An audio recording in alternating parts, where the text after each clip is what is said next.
The question is one of the most important for every sort of reason, peace and war and energy and so on. I remember very clearly the day that the Americans dropped an atomic bomb in Hiroshima. I was in the services and I heard it, and I had heard of nuclear weapons. I read a novel by Harold Nicholson in which he described the possibility they could be developed. And I later went to Hiroshima and I saw the devastation caused. And then in 1955, 10 years later, President Eisenhower talked about the peaceful use of atomic energy, atoms for peace. And that excited me. Here was an example of the transformation of swords into plowshares, the old sort of biblical story.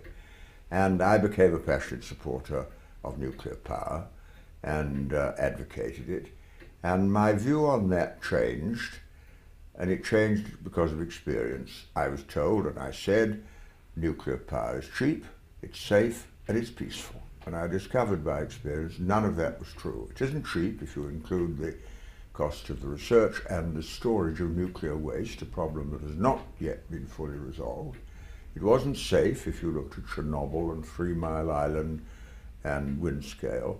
And the thing that really transformed me was a realization that I came to after I'd left office, because I was in charge of the civil nuclear program for many years. When I left office, I discovered from a scientist who had worked in the industry that all the time that I was there, plutonium from our civil power stations was sent to America for their nuclear weapons program.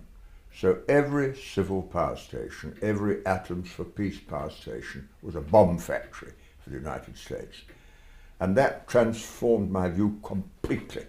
I became passionately opposed to it because I realized, even though I was minister in charge, I was not being told the truth by the people who worked for me. I discovered something else. One of my officials, whose job it was to safeguard against nuclear proliferation, was actually secretly supplying nuclear materials to Israel, and I was never told that. It only came out quite recently. So that's the reason my view has changed. But if you come to the weapons question, which is the one that dominates our thinking at the moment, we dropped, or the Americans dropped, an atomic bomb at Hiroshima and Nagasaki. We were told at the time that, terrible as it was, this was necessary to save thousands of American lives that would have been lost if the United States had had to go into Japan and occupy it.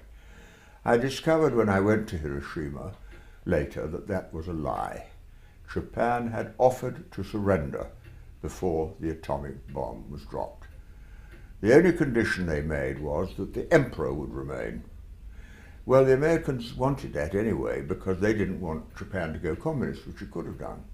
So the use of the bomb was not to win the war, as we were told, but because the United States wanted to notify the Soviet Union that it had a weapon of supreme power. That's what the atomic bomb was about. And then, between 1945 and whenever it was, 1950s, when the Soviet Union developed the bomb, that was a period when we were in a dominant military position. When the Russians developed the bomb and had it, then we entered into the Cold War real. And you see, in that post-war period, we were told that if we didn't have atomic weapons, the Red Army would come to Britain and occupy the whole of Western Europe. And that was the commonly accepted view. And it was a lie, because the Soviet Union had lost 25 million people during the wars. We discovered later they couldn't even control Chechnya. So the idea they could have taken over the whole of Western Europe was a complete illusion. But what the establishment, the American establishment, did was to convert the ideological threat of socialism, as they would have seen it, into a military threat to justify the military build-up. And I think that was a lie.